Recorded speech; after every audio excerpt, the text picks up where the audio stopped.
네, 오늘은 에베소서 5장 31절로 6장 4절까지에 있는 말씀 가지고 행복한 가정의 비밀이라는 제목으로 하나님의 말씀을 전해드리겠습니다. 가족 구성에 대한 그 전통적인 개념이 지금 많이 허물어지고 있습니다. 가정에 대한 이 사회 구조가 빠르게 변하고 있습니다. 그래서 최근에 그 가정에 대한 인식뿐만 아니라 이렇게 가족 구성에 대한 전통적인 개념이 많이 지금 허물어지고 있는 그런 가운데 있는데, 미국의 남북 전쟁 때 남부 연합군의 장군이었던 스털링 프라이스 장군은 이런 말을 남겼습니다. 대공황 시절에는 우리는 우리의 집을 잃고, 호황 시절에는 우리는 우리의 가정을 잃는 경향이 있다 라는 말을 했어요. 무슨 말이냐면, 힘들 때는 집을 잃어버리고 살만하면 가정이 깨어지는 경우가 많다는 것입니다. 겉은 멀쩡해 보이지만 들여다보면 이미 사랑이 식어버렸고 감정의 골이 깊은 가정이 많이 있습니다. 저는 이 가정사역 전문가는 아닌데 이 가정에 대한 것을 이렇게 준비하려고 가정사역자들에 있는 그 글들과 그 요즘에 나와 있는 그 설문조사 같은 거를 많이 읽어보니까 굉장히 저는 충격을 받았어요. 한국 같은 경우에는 지금 뭐 싱글로 사시는 분들도 많고, 이 복잡한 이 예전에 우리가 가지고 있었던 그런 개념은 완전히 지금 다 변해 버렸어요. 높은 이혼율이 그 증거입니다. 저는 또 60대 이상 황혼에 접어든 사람들의 이혼율이 그렇게 높은 줄 몰랐어요. 지금 이제 코비 3년째를 이제 맞고 이제 거의 우리는 이제 끝났다고 생각하면서 있는데, 또 아직 완전히 끝난 건 아닙니다만, 2022년도 오늘 우리를 사는 이 현대인들의 과연 이 가정의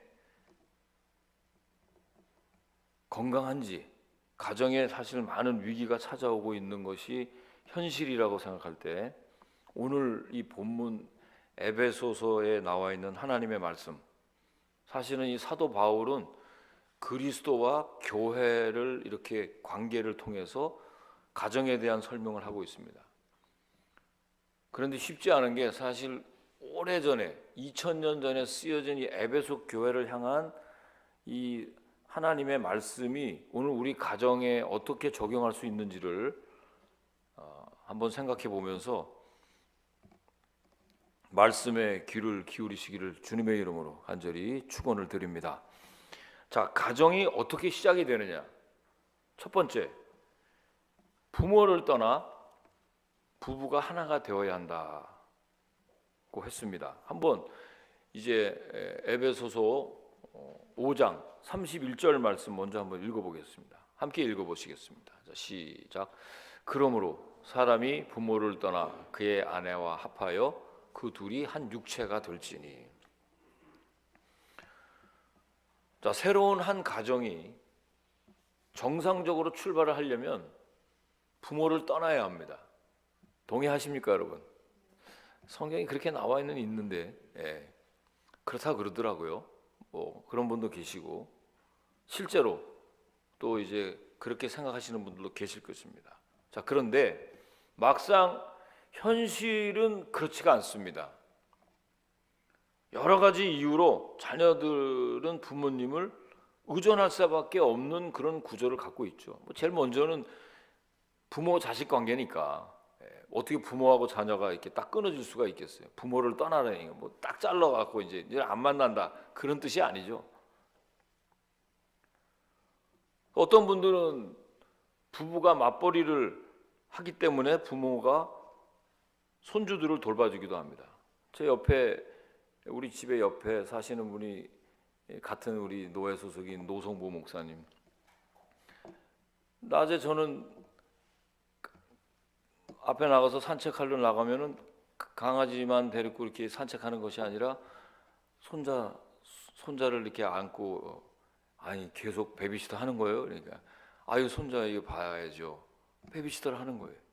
예쁘니까 또 봐주기도 하고. 제 에베소 교회를 향한 이 하나님의 말씀을 오늘 우리 이 시대에 한번 그대로 적용을 해보면 쉽지 않습니다만, 그럼에도 부모에게 뭔가 매여 있거나 구속이 돼 있다 그러면 가정 안에 언제든지 어려움이 발생할 수 있습니다. 특히 이제 우리는 이제 이민자들이기 때문에 좀 그래도 부부 중심으로 이민 오신 분들이 되게 많죠. 또 어떤 분들은 이제 어르신들과 같이 사시는 분도 계시고. 그런데 부부만의 어떤 생각이나 감정이나 정서, 행동에 당연히 영향을 받을 수밖에 없습니다. 부모님과 같이 산다 그러면. 근데 우리 이제 좀 특수한 상황이라서 좀 다를 수가 있습니다만, 가령 처갓집으로부터 아니면 또 시댁으로부터 직접 간접 도움을 받는 경우가 있다 그러면 말은 다 못합니다만은 아주 속이 상하고 참고 넘어가는 것이 있을 것입니다. 또 고부간에 그런 것도 있고. 도움을 받는 대신에 잃는 것이 분명히 있다는 것입니다. 그래서 그냥 다 발언하고 정답은 뭐냐? 재정적으로나 정서적으로나 관계적으로 독립할 수 있어야 한다는 것입니다. 반면에 이 부부의 관계는 한 육체가 된다 그랬어요. 즉 두 사람이 하나가 돼야 한다는 것입니다. 육체뿐만 아니라 마음과 정서가 하나가 돼야 합니다. 자, 이렇게 부부가요, 한 몸이 되기 위해서는 남편과 아내가 꼭 알아야 할 것이 있습니다. 33절 말씀 한번 가보겠습니다. 33절 말씀에 보면 한번 찾아보세요. 저기서 스크린 안 띄워준다 그러면 그냥 가만히들 다 뜰 때까지 한번 기다려보는 거예요. 자, 시작. 그러나 너희도 각각 자기의 아내 사랑하기를 자신같이 하고 아내도 자기 남편을 존경하라.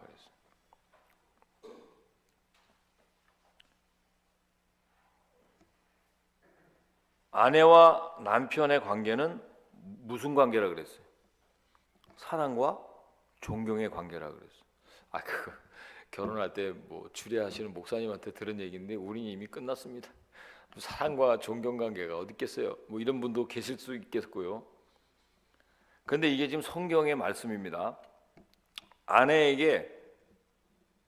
아내에게는 사랑이 필요하고 남편에게는 존경이 필요합니다. 여러분, 남녀 간에는요, 이런 큰 차이가 있는 것을 여러분 항상 생각하시기 바라요. 가장 큰 차이는 행복을 느끼는 방식과 포인트입니다. 이게 다릅니다, 여러분. 여기서 많은 사람들이 착각해요.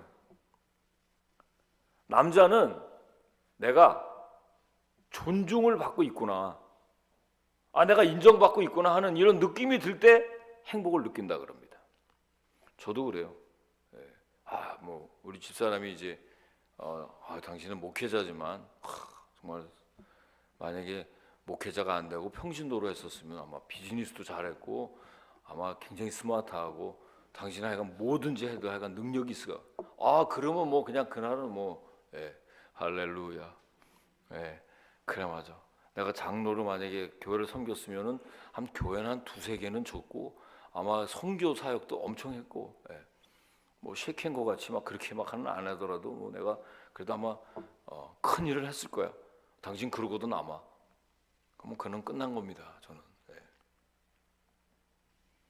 반면에 여성은 언제 행복을 느끼냐면요, 사랑받고 있다고 느낄 때 행복을 느낀다 그래요. 남편은 이 존경, 인정, 신뢰와 같은 단어를 좋아하고요, 아내는 사랑과 관심, 애정과 같은 단어를 좋아합니다. 이렇게 남편과 아내에게 기본적으로는 큰 차이가 있습니다.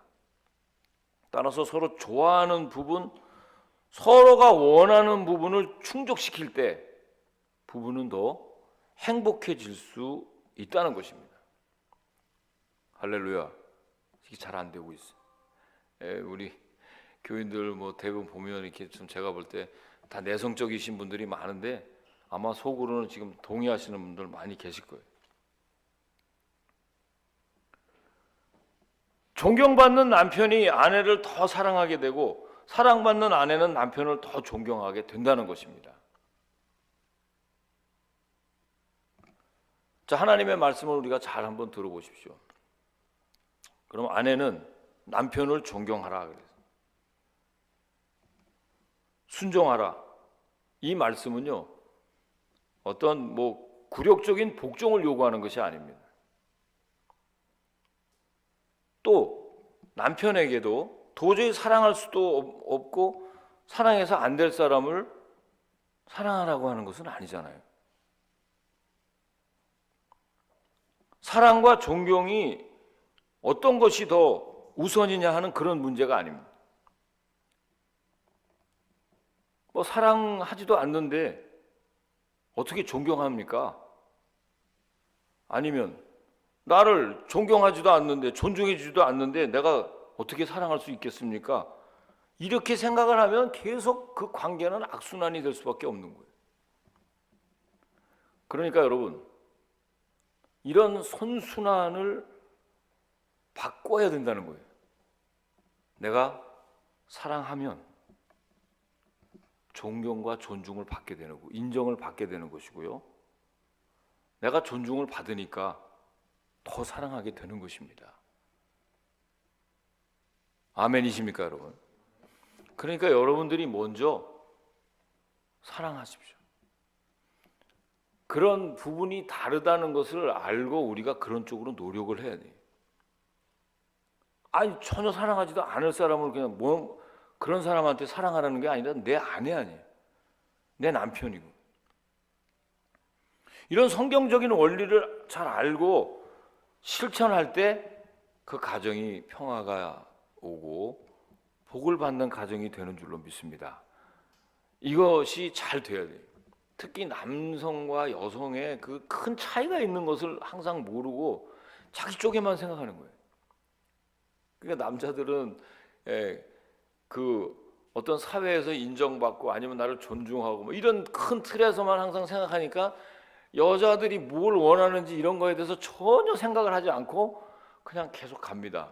그러니까 뭐가 문제가 되는지 별것도 아닌 거 가지고 여자들이 컴플레인 하는 것 같기도 하고 이런 거에 대해서 우리가 민감하지 않다는 거죠. 그래서 다투시는 연인들, 다투는 부부들이 얼마나 많습니까? 자, 오늘 특별히 가정의 달이기도 하지만 이런 남녀 간에 큰 차이가 있다는 것을 먼저 인정하고 그 서로가 어떤 부분에 있어서 행복을 느낀다는 것을 서로 알 때 정답이 있는 거예요.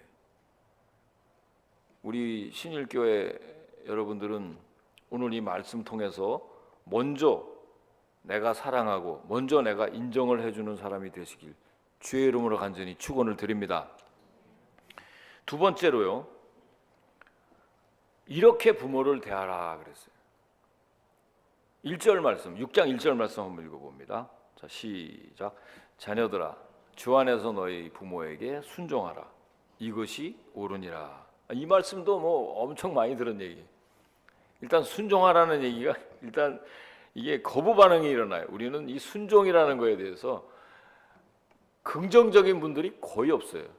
제가 제자 훈련할 때도 그렇고 우리 제자대학 아니면 양육하시는 분들한테도 이렇게 보면 존 비비어의 순종이라는 책 이제 읽고 나서 예. 읽을 때는 성령 충만해요. 그런데 또 지나고 나면은 이 순종이라는 거, 이해가 되지 않아도 순종하라는 건 하나님의 큰 섭리 가운데서 우리가 조금 지나다 보면 내가 순종한 것이 참 잘했구나. 그건 나중에 안다는 얘기를 우리가 여러 번 우리가 공부를 통해서 배웠습니다. 그런데도 불구하고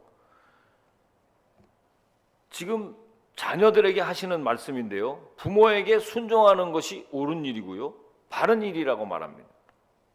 그래야 한다는 것이에요. 그런데 순종이 이 자연스러운 굴종이나 복종이 아닌 자발적이고 자연스러운 순종인데도 우린 약간의 거부 반응을 갖고 있어요. 그런데 순종이란 이해가 되느냐 아니냐 하는 그런 문제가 아니고요. 내가 원하느냐 원치 않느냐 이런 것도 아니에요. 다만 기준이 있는데 뭐라 그랬어요? 주님 안에서 순종하라 그랬어요. 자, 이게 무슨 말일까요? 많이 들었습니다. 우리가 주 안에서라는 말이 사실은 굉장히 넓은 의미에서 포괄적이죠. 굉장히 넓지 않습니까? 이 무슨 말입니까? 주님 안에서 내 생각과 다르더라도 주님의 사랑을 생각하면서 순종하라는 뜻입니다. 반대로 만약에 부모의 요구나 의지가 전적으로 성경과 대치되는 비신앙적인 요청이 있다 그러면 그 순종에 제동을 걸 수 있다는 뜻입니다. 그런 거는 순종 안 해도 돼요. 야, 오늘 날씨가 좋은데 무슨 교회가, 불신을 갖고 있는 만약 부모님이 계셔서 야, 오늘 우리 파크 가서 그냥 바비큐 하자. 그게 낫겠죠. 비대면으로 그냥 합시다. 그러고 가버리면 안 된다는 것입니다. 그런 건 제동을 걸 줄 알아야 돼. 부모에게 순종한다는 것은 무조건 다 하는 게 아니에요. 그런 특별한 경우가 아닌 이상 주 안에서 부모를 더 사랑하고 주 안에서 부모를 더 존경하고 예수님의 마음과 십자가의 사랑으로 부모님의 뜻을 잘 따르고 순종하라는 뜻이 바로 이 두 번째 대지의 핵심입니다. 2절, 3절에 가면요, 한 단계 더 나갑니다. 한번 보실까요? 네 아버지와 어머니를 공경하라. 이것은 약속이 있는 첫 계명이니 이로써 네가 잘되고 땅에서 장수하리라. 여러분, 순종이 1단계라고 한다 그러면 공경은 그 다음 단계입니다. 그러니까 이해가 안 되고 내 마음이 내키지 않아도 하는 것이 순종이라고 하면 공경은 마음을 다해서 섬기는 것입니다. 할렐루야, 할렐루야. 공경은 마음을 다해서 섬기는 거예요. 하나님은 모든 부모가 자녀로부터 공경받기를 원하십니다. 아멘이십니까? 하나님은 분명히 십계명에도 나와 있잖아요. 그래서 내 부모를 공경하면 네가 잘되고 장수하도록 만들어 주겠다라는 약속이 담긴 말씀을 주신 것입니다. 근데 여기에 우리가 한번 질문을 해본다 그러면 하나님은 자녀보다 부모를 더 사랑하실까요? 자녀에게 공경을 받는 부모가 더 좋을까요? 그 공경을 통해서 잘 되고 이 땅에서 장수할 수 있는 자녀들이 더 좋을까요? 사실은 둘 다 좋습니다. 부모는 자녀에게 공경을 받으니까 좋고 자녀들은 그 결과로 이 땅에서 잘 되고 장수할 수 있으니까 더 좋은 거죠. 핵심은 부모님과 자녀들의 관계가 행복하기를 바라신다는 거예요. 우리 하나님께서는. 할렐루야. 여러분 가정이 잘 되기를 우리 주님 바라십니다. 그리고 부모님과 자녀들과의 관계가 아주 좋아지기를 바라시죠. 왜냐하면요, 하나님은 가정을 만드신 분이시기 때문에 누구보다도 가정이 행복하기를 바라신단 말이에요. 때로 부모님들의 생각이 옳지 않을 수도 있어요. 그래서 자식들이 부모에 대해서 상처를 많이 받고 오랫동안 그것을 갖고 살아가는 사람들도 계십니다. 그럼에도 불구하고 주님 안에서 순종하라고 하셨는데, 사랑하는 성도 여러분, 부모님의 말씀에 순종하시기를 주의 이름으로 축원합니다. 순종하시기 바랍니다. 부모님의 말씀에 순종할 수 있어야 돼요. 이것이 우리가 부모를 대하는 제일 중요한 그런 계명이고요. 이제 세 번째 대지에 가보면 이렇게 자녀를 대하라 그랬어요. 이번에는 4절을 한번 읽어보겠습니다. 4절 말씀. 자, 시작. 또 아비들아 너희 자녀를 노엽게 하지 말고 오직 주의 교훈과 훈계로 양육하라. 자, 이어서 부모님에게 하시는 말씀이 있습니다. 아비라는, 또 아비들아 그랬는데 어머니의 의미가 포함이 되어 있어요. 그래서 오늘은 어버이 주일이지 않습니까? 그래서 이것도 오늘 달아다 주고, 어머니 날 그러면 저는 좀 위축된 느낌이었는데 어버이 주일이라 그래가지고 기분이 좋습니다. 이게 어버이라고 보는 것이 좋습니다. 너희 자녀를 노엽게 하지 말라는 말씀을 공동 번역에서 찾아보니까 상처를 입히지 말라 그랬어요. 이 말씀 듣고 우리는 찔렸어요. 한번은 제가 일전에 한번 결혼식장에 가서 이제 주례는 안 했는데 가서 이제 음식도 잘 먹고 아주 기분이 좋았어요. 근데 이제 그 결혼식장에 보니까 우리는 뭐 이민 생활을 하기 때문에 뭐 명절날 한국같이 막 이렇게 친척들하고 모이고 이런 일이 없지 않습니까? 그래서 결혼식장에 가니까 제가 예전에 이렇게 사랑했던 우리 유수그룹 학생들이 이제는 다 커서 장년이 돼 있고, 어떤 사람은 결혼도 했고, 또 아니면 뭐 학원에서 같이 이렇게 내가 참 사랑하고 예뻐했던 그런 친구들이 이제 다 장성해서 이제 다 어른같이 이렇게 커서 다 자리에 앉아 있어서 제가 한 번은 잘 알기 때문에 결혼한 친구들한테 가서 야, 이제 너 왜 아이가 없냐 이렇게 물어봤더니 분위기가 썰렁하더라고요. 그러더니 집에 왔더니 저희 아이가 그래요. 아빠 그런 거 물어보는 게 아니야. 그건 금지야, 금지. 그런 걸로 물어봐. 근데 우리 어른들은 그 옛날의 전통적인 생각으로 좋은 마음으로 사실은 이제 물어본 거죠. 이제 자녀도 낳고 그렇게 해서 이제 행복한 가정이 되기 위해서 이게 물어본 것도 요즘 세상에는 그런 거 물어보는 게 아니에요. 특히 명절날 물어보지 말아야 될 3대. 첫째는 결혼에 대해서 묻지 마. 3대 묻지 마. 결혼, 직장, 그리고 출산. 근데 내가 출산을 물어본 거예요. 개념이 없었던 거죠. 그래서 이제는 안 물어봐. 저한테 쌀쌀 맞다고 이제 얘기하지 마세요. 나 이제는 안 물어봐. 근데 이제 그런 거를 물어보면 그 개인의 어떤 이 프라이버시도 있겠지만 그게 아주 이제는 묻지 말해, 묻지 마. 명절날 가서 그거 물어봤기 때문에 그다음부터 명절날 안 간대. 그래서 요즘에는 명절날 사람들이 안 모인답니다. 한국에 하도 이상한 질문들을 많이 해가지고 기분 상해가지고 와가지고 1년 동안 계속 그거 내리에 또 명절날 되면 그거 그 큰아버지, 그 작은아빠, 그 고모, 이모가 또 그거 물어봐. 맨날 직장을 물어봐. 왜 나 결혼 안 했는데 왜 또 결혼하냐고 물어봐. 이렇게 해가지고 기분이 상했다는 거 아닙니까? 저도 여기는 유일하게 제 그 사랑하는 우리 그 청년들을 만난 때가 이 결혼식장이나 그런 데 아니면 명절이 없잖아요. 우리는 명절을 만약에 있다 그러면 다 찾아올 거예요. 우리 집에. 상처를 입히지 말라. 제가 이 말씀을 드리는 거예요. 인격적으로 무시하는 비난이나 책망, 낙담하게 만드는 모든 일들을 지칭하는 단어입니다. 자녀들에게 상처 주지 말라는 거예요. 다 우리는 비슷합니다.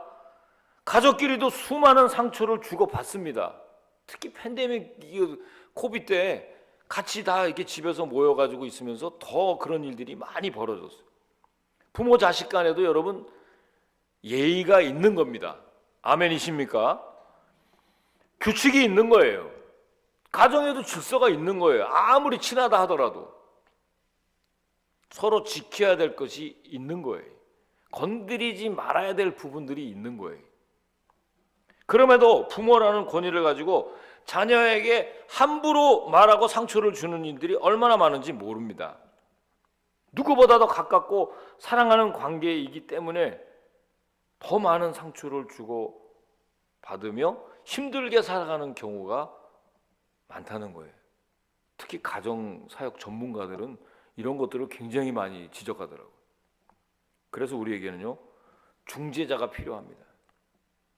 특별한 기준이 필요해요.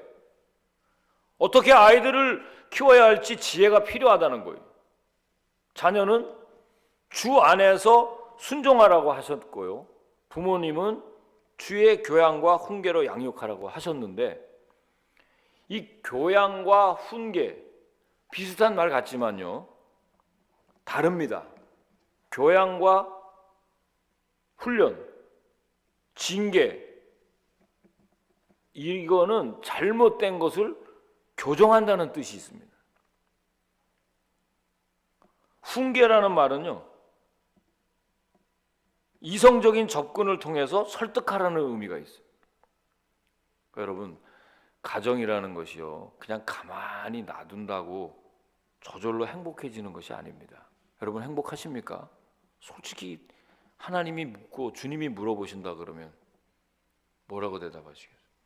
저는 우리 일주일에 한 번씩 보고 수요 예배 보고 새벽 기도에 봐도 여러분들 저한테 불행하다고 저한테 얘기하는 사람 한 사람도 못 봤어요. 그냥 평안하십니까? 그러면 네, 저희는 별일 없습니다. 건강하십니까? 나 건강하다 그래. 근데 솔직히 그럴까요? 그냥 저절로 잘 행복해지는 가정은 없습니다.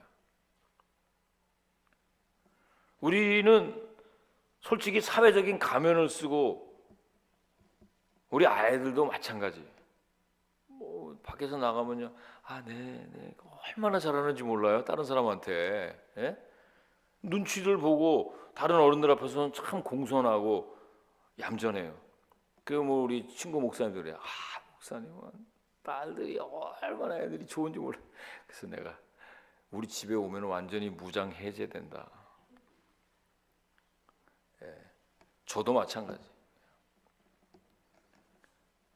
부모님도 마찬가지. 서로 무장 해제된 상태에서 딱 가장 편안하고 서로 민낯을 여과 없이 볼 수 있는 그곳이 바로 가정입니다.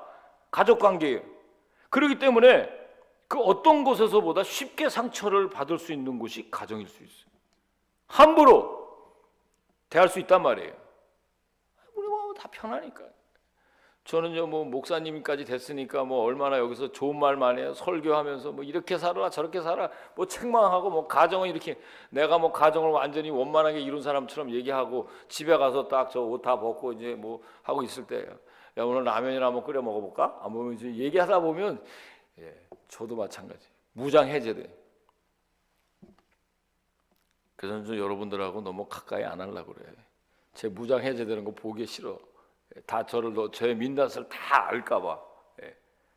그래서 어떤 분들은 그래요. 목회할 때 목회자는 불가건 불가원이래. 너무 가까이도 하지 말고 너무 멀리도 하지 말래. 너무 멀리 하면 또 교인들이 또 이게 너무 좀 멀어지니까. 그렇다고 너무 가까이 하면 저에 대해서 다 너무 잘 알죠. 그만큼 쉽게 함부로 대할 수 있다는 것입니다. 이렇게 자녀를 대하라. 상처를 입히지 말라는 거예요, 서로 간에. 자, 그런데 우리는요, 더 좋은 가정을 만들어야겠다는, 믿음의 가정으로 세워야겠다는, 가정을 위해서 조금 더 헌신하고 시간을 투자해야겠다는 이런 강한 모티베이션, 이 동기부여를 가지고 결단을 해야 합니다. 뭔가 우리가 노력을 해야 돼요. 그래서 우린 가정 안에서요, 기쁨과 사랑과 자유를 경험합니다만 또 상처와 아픔과 눈물도 경험합니다. 그 속에서 때론 속상하고 또 부당하기도 하고 어떨 땐 또 외롭기도 합니다. 그런 감정 갖고 계신 분들 많을 거예요. 다 표현 안 하시지만. 그래서 어떻게 기도라도 한번 하고 자녀들 위해서 기도를 이렇게 하다가 이렇게 보면 성령께서 이렇게 딱 타치를 해주시면 이 눈물밖에 안 나옵니다. 매일 이렇게 자녀를 위해서 잘해주고 뭐 사랑한다고 하면서 전부 내 중심으로 자녀들을 보지 않았는가, 이런 회개도 나오게 되는 것이고요. 그런 경험들을 하게 됩니다. 특별히 이제 책임감이나 사명감, 깊은 애정과 사랑을 배우고, 특히 이제 말하는 법이나 또 타인을 배려하는 태도, 관대함, 이런 것도 여러분 경험할 수 있어요. 그러니까 무엇보다도 하나님의 말씀을 알게 되고 하나님을 경외한다는 것이 뭔지, 그러니까 나의 영적인 그런 정체성과 이 땅에서의 사명도 배우게 되는 것입니다. 이런 것들을 우리가 잘 알고 믿음의 가정으로 세워야 되겠다는 노력이 있어야 돼요. 사랑하는 성도 여러분, 행복한 가정은요 그냥 저절로 이루어지지 않습니다. 다시 말씀을 드리는데, 화초를 가꾸고 정원을 관리하듯이 여러분 시간도 들여야 되고요, 애정을 가지고 또 잘 인내해야 돼. 뭐 무슨 일이 또 금방 이루어집니까? 이렇게 딱 말씀을 듣고 결단하고, 자 그래, 뭔가 내가 오늘 가정에 가서, 오늘 어버이 주일이니까 오늘부터 좀 뭔가 결단해야 되겠다고 딱 가서 보면 막상 또 얼굴을 보면 내가 이렇게 해야 될지 깊은 또 고민에 빠질 수도 있습니다. 여러분, 그렇기 때문에 인내를 갖고 있어요. 뭔가 그래서 사랑하면서 참고 만들어 가야 되는 거예요. 그렇게 쉬운 일이 아니에요. 자, 말씀을 맺겠습니다.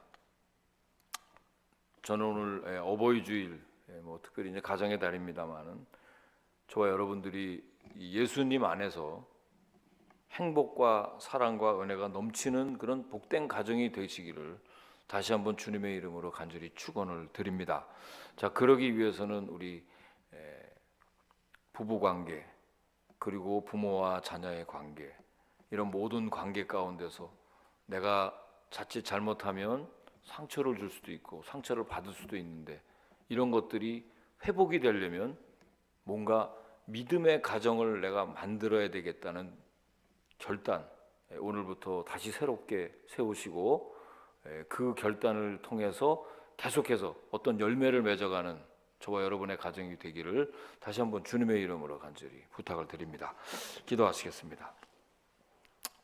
좋으신 아버지 하나님, 너무나 전통적인 우리 가정에 대한 개념이 허물어지고 있을 때, 오늘 말씀을 통해서 행복한 가정의 비밀이 부부가 서로 사랑하고 존경함으로써 하나가 될 뿐 아니라, 특별히 부모를 대하는 우리들이 주님 안에서 순종하는 자들 다 되게 하시고, 특별히 자녀를 대할 때 그들에게 상처를 입히지 않는 가정의 질서를 잘 이끌어 나가는 부모들이 될 수 있도록 은혜 위에 은혜를 더하여 주시옵소서.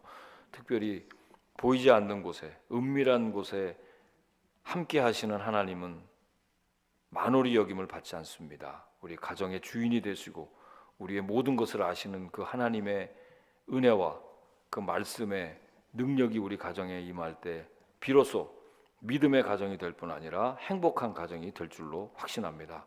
오늘 우리에게 주신 말씀 마음속에 깊이 새겨서 오늘도 하나님께 영광 돌리는 복된 날 될 수 있도록 은혜 내려 주시옵소서. 감사드리며 예수님의 이름으로 기도하옵나이다. 아멘. 준비하신 헌금 하나님께 올려놓으시고